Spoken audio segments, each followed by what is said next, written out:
All right, like Gollum emerging from the misty mountains, you have returned out from under. What did you make of this track, Under a Mountain by the Black Crowes, John? Been insulted by a nerd. So Well, says the guy who brought up the first episode of Star Trek in the opening salvo. Okay, yeah, I'll wear that mantle. yeah, but I was bullshitting. Um,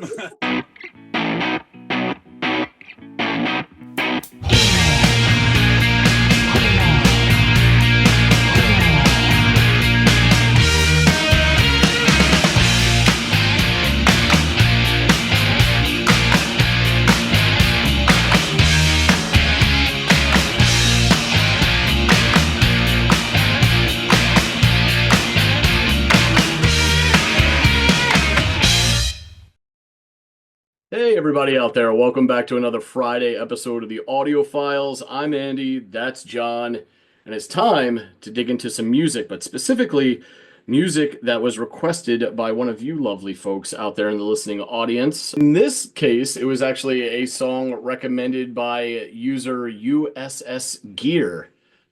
Interesting name, but they've offered up. interesting episode of Star Trek that was. Is that what that is? That's the first No. episode. Okay, I was like, damn, all right. At least we got to the bottom of it. But yes, Mr. or Mrs. Gear, they offered up a track by a band I'm pretty familiar with. I think you know some of their stuff too, but you can confirm for us. The Black Crowes. You know the band The Black Crowes? Okay, all right. Yeah. First two albums I know. Oh, good. Okay, great. Well, then, as luck would have it, that explains why you ended up with this one because it isn't featured on either of those albums. This track is called Under a Mountain. I am familiar with the track, another reason why John ended up with it. So I guess this will be an opportunity, thanks to USS Gear, for you to check out some stuff beyond those critically acclaimed first couple albums by the Black Crowes. So here's your chance, my friend. Excellent. All right, I shall shuffle off, have a listen, and come back and tell you all about it. Excellent, excellent.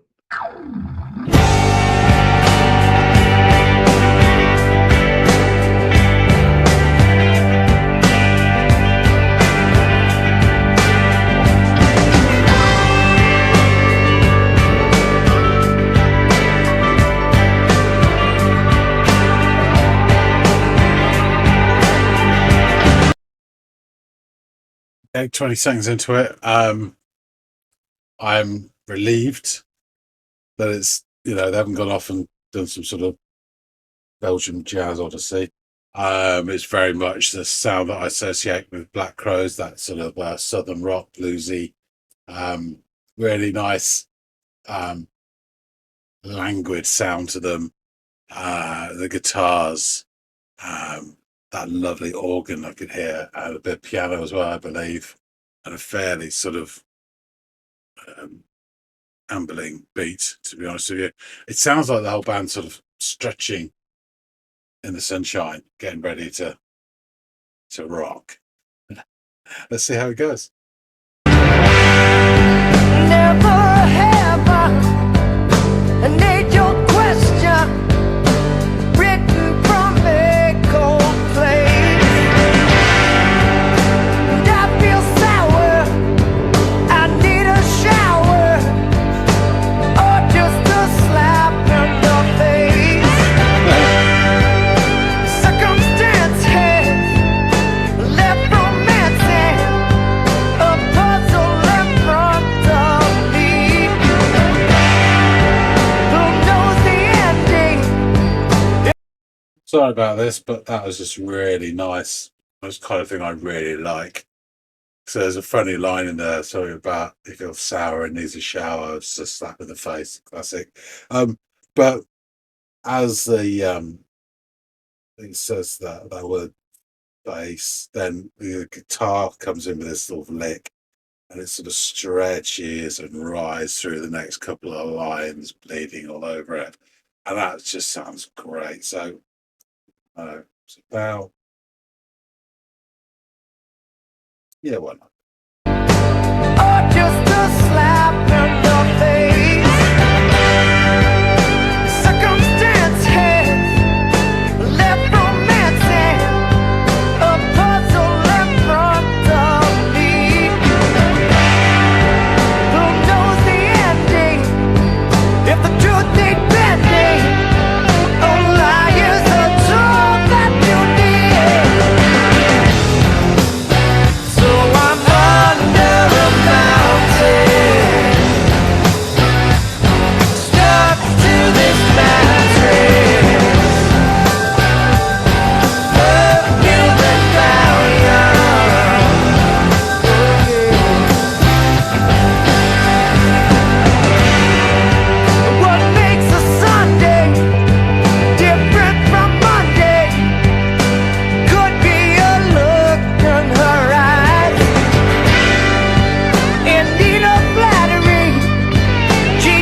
enjoying the verses on here, and it's just the way the guitar's kind of freestyling all over the place. It feels like a living, breathing sort of thing, as he'll ever say. The chorus seems a bit more sort of it's all right, don't get me wrong, but it's not amazingly catchy. It's just decent. But I really like what they're doing all over the place with the verse. It just sounds more interesting and gets sort of freeform almost, doing what the hell they like. These lovely licks coming through from the guitar. Really interesting. And I like the line about, I was zoning out and I just heard this something about need a flattery, she changes batteries. So a light was shine, I think I wrote down. Funny. And go with concern, but never too young. Only to be by your side. So I'm under a mountain, stuck to this mattress, perfume and volume. Piano bits.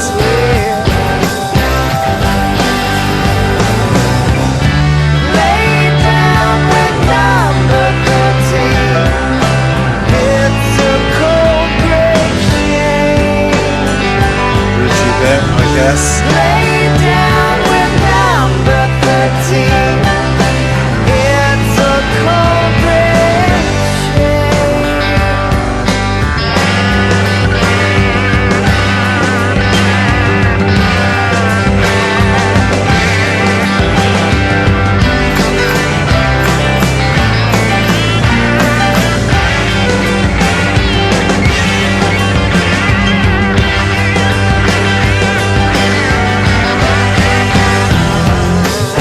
So I'm under a mountain,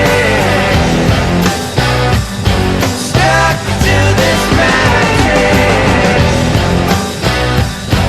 perfume and volume. Well, what a lovely attraction. So I'm under a mountain, stuck to this mattress,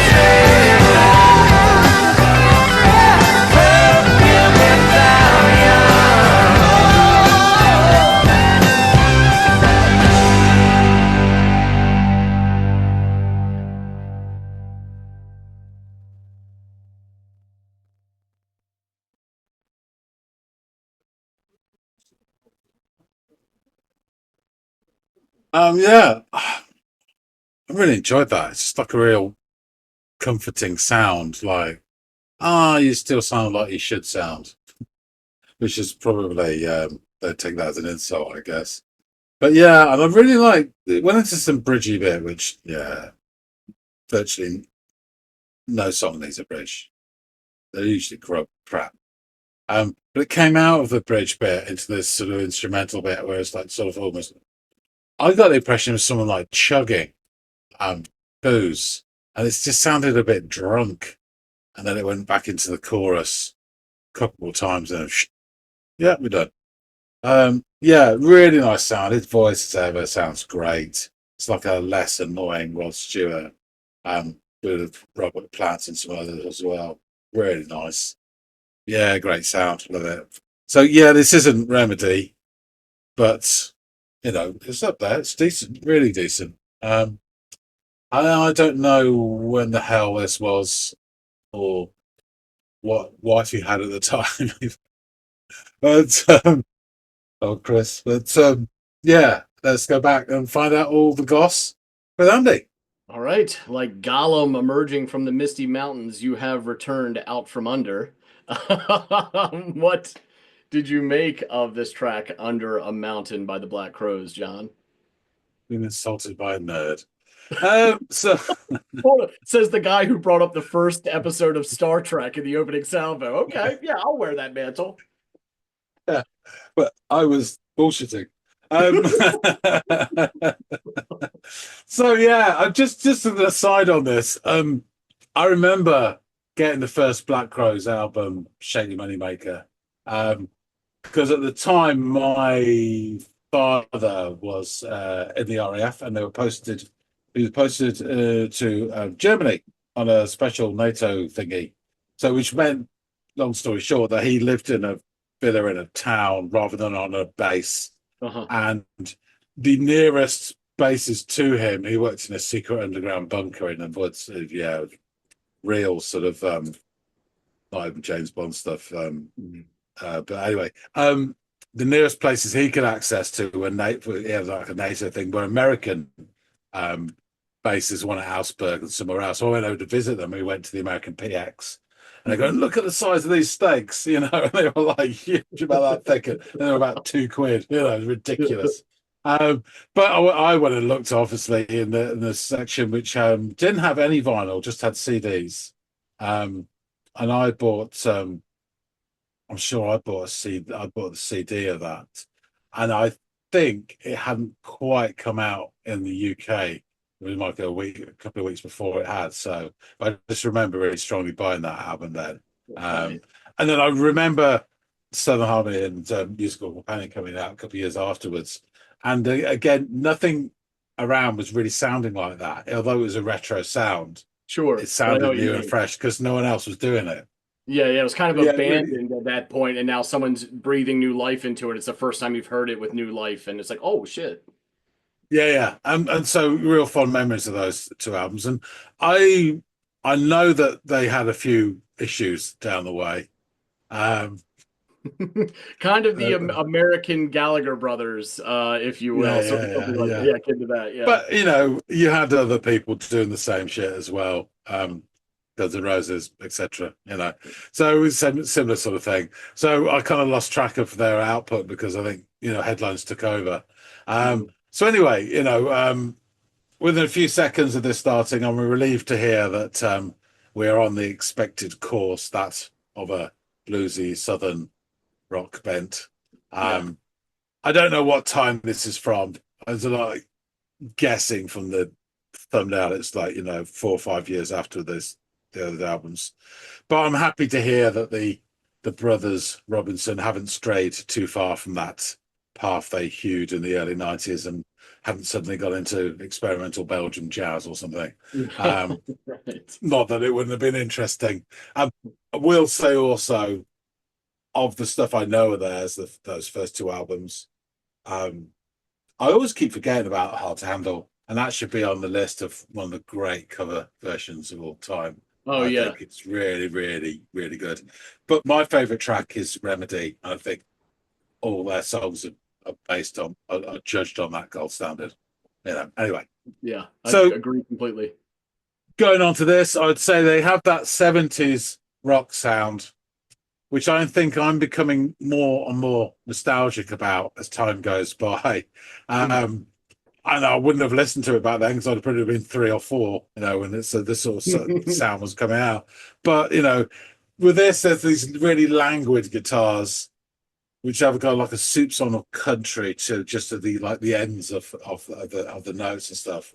And there's a really delightful organ, which again feels kind of lazy, and the piano sort of half sober, but tinkering away as well. And the opening few seconds, it sounds like the band are just like waking up and stretching out in the morning sun before getting ready to kick ass, as they say. Or nowadays, knowing the age of the band, is perhaps it's a quick session of Pilates. I don't know. But anyway, so after one of these sweeping guitar chords hits, it ushers in Chris Robinson's voice. And there is still that sort of, he's got a great voice. There's that reedy nature that's a slightly less annoying Rod Stewart voice with a bit of sort of Robert Plant and other stuff as well. And Mhm. there's what's not to like. Yeah. I'm listening to the music, particularly the guitar embellishments at the end of lines, but I catch a couple of bit. Some of it I feel sour, I need a shower, or just a slap in the face. Circumstance has left romance in a puzzle in front of me. But the reason I mention that is that the sort of shower and a slap in the face is a classic sort of line. But it's a lovely guitar it's not riff, it's a phrase really, which flicks out like a gecko's tongue on the word face, and then it continues to sort of ride through the next two lines. I'm bleeding all over the shop. Um, and it's really nice. And it adds subconsciously, it kind of adds to the seedy quotient of the feel of the song and that sort of grittiness. So that's great stuff. Um, we get some fairly, I would call it agricultural chords leading into what I now understand as the chorus. You're quite earthy and workmanlike, dun, dun, dun. But it's okay. It's not the most gripping part of the song. I just find the verses much more interesting than the chorus. But there's nothing wrong with it. They sing something, so I'm under a mountain, stuck to this mattress, perfume and Valium. Fair enough. We go into the next verse, and I'll leave you to pick up the lyrics as I'm listening to the music a bit more. And there's this fantastic sort of heavy-eyed, almost sort of soporific notes that sustain across the stanza, and they're coloring outside the lines. So you got this like almost a framework to the verse, but then the guitars are doing or just adding sort of notions and phrases, not quite freeform, but it's just they've got the license to express themselves, and it really adds loads of character and feel to the song. I absolutely adore the verse bits, but there was a line that did catch my ear, which I did. In a need of flattery, she changes batteries. So I was shy, which I thought was very funny, and it just certain imagery popped into my head. I don't know if it's correct or not.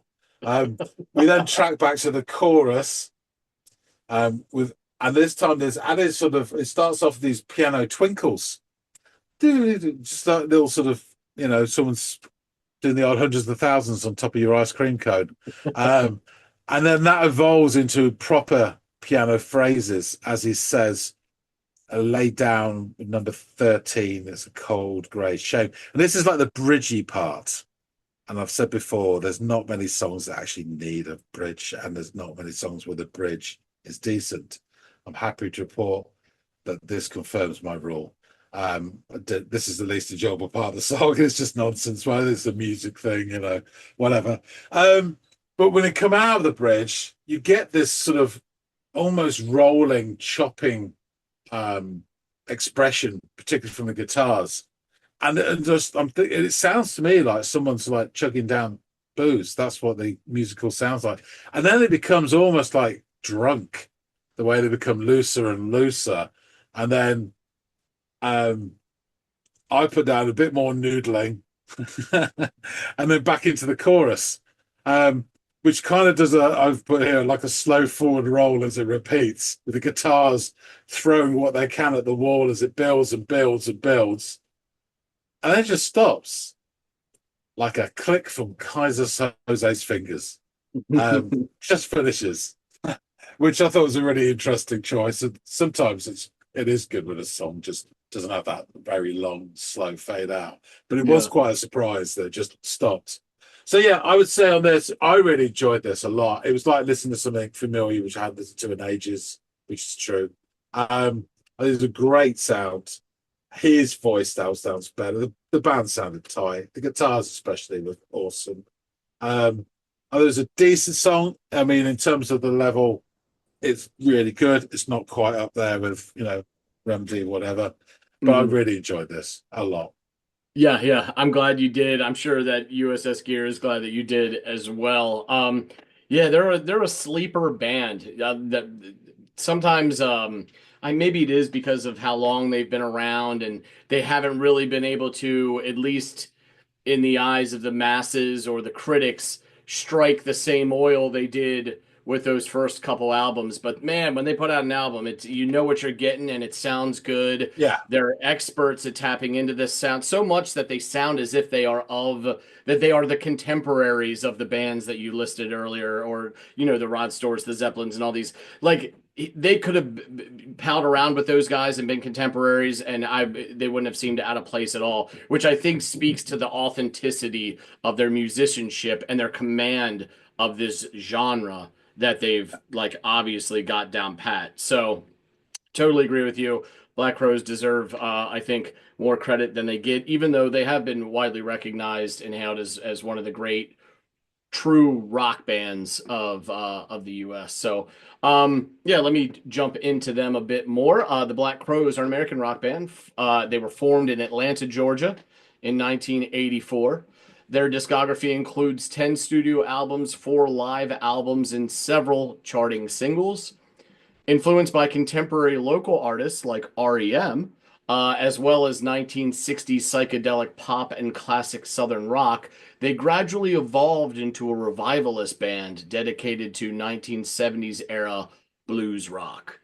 The band was signed to Def American Records in 1989 by producer George Drakoulias and released their debut album Shake Your Moneymaker the following year. Their follow-up, The Southern Harmony and Musical Companion, reached the top of the Billboard 200 in 1992. The albums Amorica in 1994, Three Snakes and One Charm in 96, By Your Side in 99, and Lions in 2001 followed, with each showing moderate popularity but failing to capture the chart success of the band's first 2 albums. So yeah, sort of like what I was saying a moment ago. After a hiatus from 2002 to 2005, the band regrouped and toured for several years before releasing Warpaint in 2008, which reached number 5 on the Billboard chart. Following the release of their greatest hits and acoustic double album Crowology in August of 2010, yes, the study of crows, the band started a 20th anniversary tour that was followed by a second hiatus. After touring in 2013, the band announced another breakup in 2015, reforming in late 2019 to announce a 2020 tour in support of the 30th anniversary of Shake Your Moneymaker. By this point, the band had none of its original lineup except for Chris and Rich Robinson, the only 2 constant members of the band over its entire history. As of August of 2023, the current lineup of the band includes the Robinson brothers, longtime bassist Sven Pipien, and new members Nico Barasiatora on lead guitar, Cully Symington on drums, and Eric Deitch on keyboards. Their latest album, Happiness Bastards, was released in March of 2024 and nominated in the Best Rock Album Grammy later that year. In 2025, they were nominated for induction into the Rock and Roll Hall of Fame for the first time.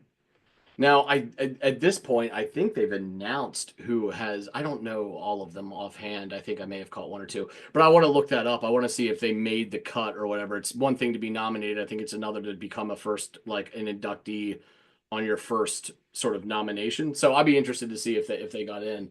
Even if they didn't, I'm sure they will at some point. The Black Crowes have sold more than 30 million albums. I mean, that's a good reason to get in there. And are listed at number 92 on VH1's 100 Greatest Artists of Hard Rock. They were labeled by Melody Maker as the most rock and roll band in the world. And the readers of the Rolling Stone voted them Best New American Band back in 1990. The track recommended to us today appears on the band's 4th album, the aforementioned 1996 release Three Snakes, One Charm. The personnel featured on that album are as follows: Chris Robinson on vocals, blues harp, as well as blues harp, Rich Robinson on guitar, backing vocals, and auto harp, Mark Ford, guitar, Johnny Colt on bass guitar, Steve Gorman on drums, and Eddie Harsh on keyboards. As pre-production for Three Snakes, One Charm began, several songs were written with Chris and Rich Robinson on different sides of the United States, which came as a surprise to absolutely fucking nobody. Rich would write and record music in Atlanta and send his results to Chris in Los Angeles. The long-distance writing was just something we did to get the process more concrete, Rich told Acoustic Guitar Magazine in 1996. I feel like he's dancing around the real issue and just coming up with a bullshit line to not ruffle feathers. I had a lot of bits and pieces that I'd written on tour, and I needed to hear what Chris would do with them. Once the basic ideas were recorded on tape, the band assembled in the house in Atlanta dubbed Chateau de la Croix by the band to begin Three Snakes sessions. Keyboardist Eddie Harsh recalls, when we got to Atlanta, Chris and Rich put us in a room and played us the demos. The record was basically written 12 songs with vocals, dogs barking in the background, everything. We just looked at each other like, what do you want us to do? It's all here. There proved to be a great deal more to do, actually, with the band spending several weeks refining their original demos, plus a few other songs were written on the spot, including Under a Mountain and Better When You're Not Alone. In total, the band recorded 26 songs during the sessions. It was during the recording of Three Snakes that the band decided to introduce new elements into the music, the most noticeable being a horn section on Halfway to Everywhere and Let Me Share the Ride. That was the Dirty Dozen Brass Band, Rich commented in 1996. They opened for us last year in 95 through the whole American leg of our tour. Chris just said, fuck it. We've never had horns that we like. Let's go for it. The band attributed the sonic textures of Three Snakes to the nuances of recording in a house. It's a totally different vibe going into a house, much more conducive to being creative, Rich Robinson commented back in 96. Other members of the band credited the more communal atmosphere of Chateau de la Croix with making the album a success. We lived and breathed together all day long. Sorry. Go ahead. Will you just stop and think about it? He's talking about being in a house like it's a new experience. I mean, for fuck's sake. I know. This we lived and breathed together all day long also sounds like an absolute tinderbox for the Robinson brothers. Like, are you sure? Yeah, yeah. You know what I mean? You really want to have flashbacks to when you guys were 14 years old sharing the same house. You know what I mean? Like, but anyway. The only break I got from him was when I went off to talk to my dealer. Yeah. Exactly. There were probably plenty of those break-off sessions too. We lived and breathed together all day long, remembers then bassist Johnny Colt. Such a rock and roll name, Johnny Colt. It was a caravan of people. People upstairs watching crazy art films, people cutting tracks and eating food. When I got to the cutting, I didn't think that cutting tracks was going to be, I didn't think tracks was going to be the next thing. I was 100% sure that lines was the next line. There were dogs running everywhere, and our producer was pulling his hair out over the whole thing, of course. Guitarist Mark Ford concurred with Colt's sentiment, adding that the atmosphere created by recording in a house fostered his musical relationship with Rich Robinson. It just keeps flowering, he noted in 1996. Rich used to insist he was a rhythm player, but I told him to stick his toe as a lead guitar player in the water, just a little bit. And now we're playing with each other, listening to each other. You can do all that sound weaving. With the bulk of the recording process done, the band returned to Ocean Way Studios in Los Angeles to put on the finishing touches and begin the mastering process. Three Snakes garnered generally positive reviews upon its release. Stephen Thomas Erlewine, God, we've said that name a bunch, gave the album 3 stars on AllMusic, stating the album was a winning album mainly because the Black Crowes' musicianship continues to deepen. The musical fusions of eclecticism are seamless. Rolling Stone magazine gave the album 3 stars, noting that it works best when it forsakes album-oriented pretension for singular clarity, from the oblique Beatles references on Nebuchadnezzar and Bring On, to the sly Stone come Al Green funk of Halfway to Everywhere, and the warm acoustic resignation of Better When You're Not Alone. So, there you are. Now, let's jump into these lyrics. Never a heaven, an age-old question, written from a cold place. I gotta feel sour. I need a shower, or just a slap in the face. Circumstance has left romance and a puzzle in front of me. Who knows the ending? If the truth need bending, a lie is the tool that you'll need. So I'm under a mountain, stuck to this mattress, perfume and Valium. What makes a Sunday different from Monday could be a look in her eyes. In need of flattery, she changes batteries so that her light will still shine. The words she utters either flow or they stutters. They're either silly or wise, anger with concern, but never to yearn, only to be by your side. So I'm under a mountain, stuck to this mattress, perfume and Valium. Lay down with number 13. It's a cold gray shame. Lay down with number 13. It's a cold gray shame. So I'm under a mountain, stuck to this mattress, perfume and Valium. Oh, what a lovely contraction.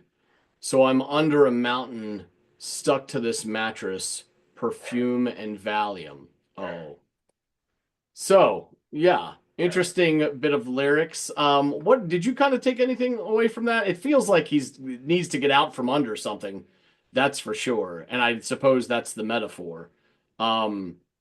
Also this idea of being stuck to a mattress, and the scent of perfume and Valium is interesting as well. So, what say you? Anything?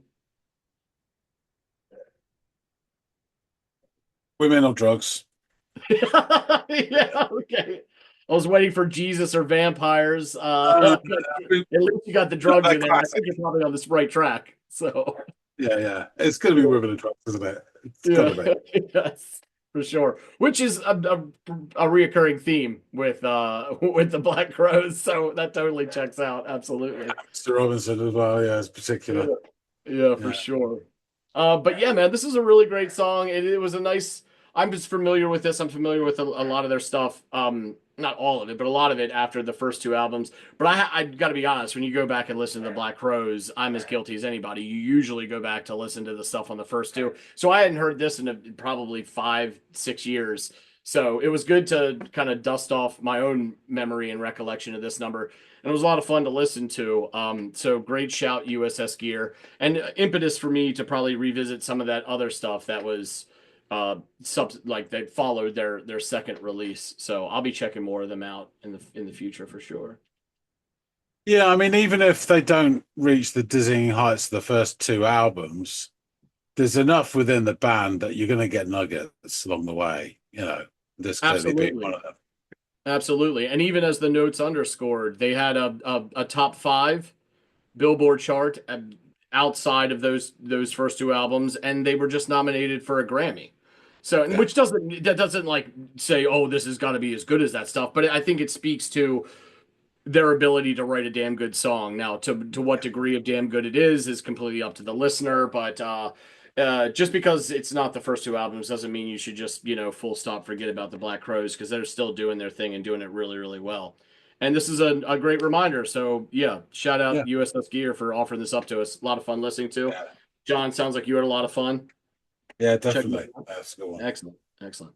Well, guys out there in the listening audience, please let us know what you thought of this recommendation by USS Gear, the song Under a Mountain by the Black Crows.